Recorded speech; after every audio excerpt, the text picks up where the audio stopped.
And it's great, sir, for Cam Vets meeting. I have a chance to talk to Army defensive coordinator Nate Woody. And Coach, your defense has been playing well. Last week, you just gave up a long field goal and a touchdown very late in the game when it was really decided. How do you feel like your defense is progressing?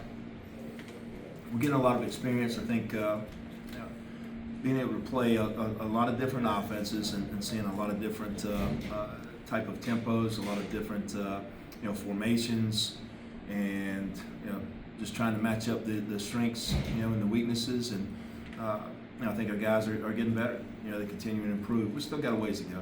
We still got things that we need to get better at, and they understand. This is a process that'll take us through the season. But each game we keep inching on up there and getting better. And I listened to the East Carolina coach today in his press conference from this week, and he said he thought your tendency was coverage versus pressure. Is that something you try and balance? Well, it depends on situations. I think the situations that we've been in has been warranted us, being in more coverage than pressure. But we've got some times during the ball game where it's the right time. And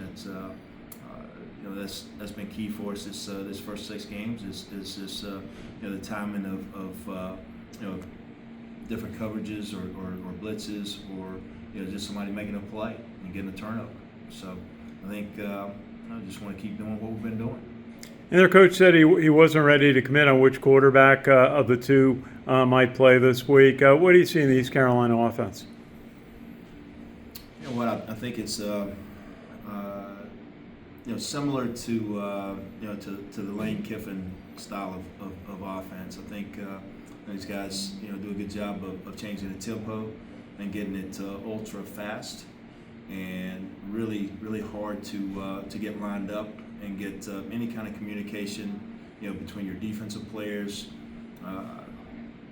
and it's an offense that if you're hitting on all cylinders and you're moving the ball, it's really good. It's really hard to stop. But when if you misfire and you go out a couple of 3 and outs, then the type of offense that we have it sort of takes over a lot of times and keeps the ball and that's good for us. So we just got to get some stops and get the ball back to our offense and whether it's turnovers or whether it's make them punt, or if we could get some 3 and outs, and that's good. We just want to do our part to contribute to the win. And Caleb Fortner, we talked to after the game Saturday, is really having, it seems like he's taking his game to another level. What do you see in Caleb Fortner's game? Caleb's tough. I mean, he is a tough linebacker. He's just like what you draw up at linebacker. He's the kind of guy that will stuff the run, and he's a guy that he's able to get outside the tackle box and make plays on the perimeter as well. And from a coverage standpoint, he's good. I mean, he's done a great job for us, this season, and we've asked a lot out of him, and he's answered every call for us. Thanks, Coach. Sure. Go ahead, Ken. Hey, Nate. Ken McMillan from the Record. Hello, Ken. Nate, as Kenny was referencing earlier, we don't know exactly who's going to be quarterbacking, but are they similar in style? These couple guys. Yeah, I think Garcia's got some quick feet. I think he's got a very quick release. His arm strength is good, but I think his release is even better. I think he reads the RPOs very well. I don't know as much about the other quarterback as I do about him, but I think they're both good quarterbacks. So if East Carolina is having a tough time deciding between the two, then both of them must be pretty good.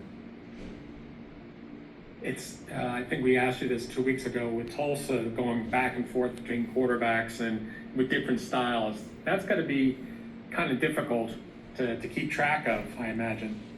I don't know. I think Tulsa, the quarterback that they went back and forth to, one of them that ran the football in our game actually had more passes than runs.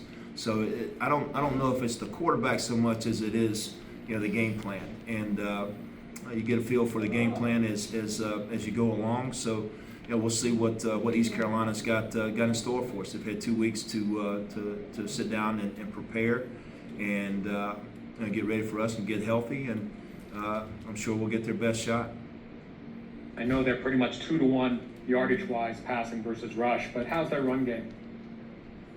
Whenever you go to an RPO offense, you're reading the numbers in the box, or you're reading a particular leverage from a defender, and you're getting into the best possible play on each time. So whether they're throwing the football, it could have been a tag, to where it could also be a run, and if there's space in the secondary, then it ends up being a pass. So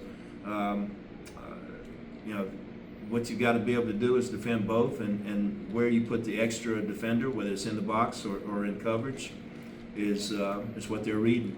And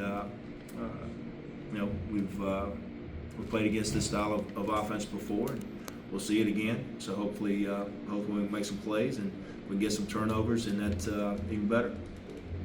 I haven't seen them as close as you have, for sure, but they've thrown 19 picks this year. Does that enter your thinking at all? Like, maybe they're a little sloppy, or maybe we can force them into something? And given the fact that your secondary and your linebackers are picking up some picks this year, does that give you rise for positive? You know what? I think this is going to be a heck of a ball game. I think whether they've had 19 interceptions or whether they've had no interceptions, I still think that the offense is one that it's a good style of offense if you're executing it the correct way. And I think they've got players that can execute this offense. So it's just about getting into a rhythm. And if there's a way that we can get them out of that rhythm, then that's what we're looking to do. And that may change from series to series, but whether it's throwing the football or whether it's running the football, whether it's with the quarterback or whether it's with the tailback, whether you're throwing it to the number 3 receiver, or whether you're going weak side or you're going all the way across the field, it's a matter of 2 components for us. If not only stop and run, defend the pass, but if you're defending the pass, you got to get the pass rush to where the quarterback feels a little heat, and then coverage, you got to be in the correct leverage for your coverage. So if we can do those things, we'll be fine. Okay. Last thing, sorry. We've obviously seen a lot of the same guys out there. Can you give us a name or two of some guys who are kind of climbing the charts or impressing you? You know what probably impresses me the most is what a team, what a unit we have become. I don't think anybody cares about the spotlight. I think guys have stepped up and played in the scheme of the defense and their responsibilities within the scheme of the defense very well at times. And they understand that they don't go trying to make somebody else's play. From a leverage standpoint, if I'm supposed to fit inside of a block, I don't go jump outside of that block just to try to make a play. So it's just very complimentary football in my opinion, and maybe more so this year than any other year that I've been here. So to call out names is just to say, hey, it's his time, and I like the discipline of our unit, and I'm not saying that we don't need to improve on some things. We do, but they understand what they need to improve on, and they're working towards that. And in the meanwhile, we're getting it done on defense. Thanks, Nate. Sure. You have anything else, Ken? I'm good.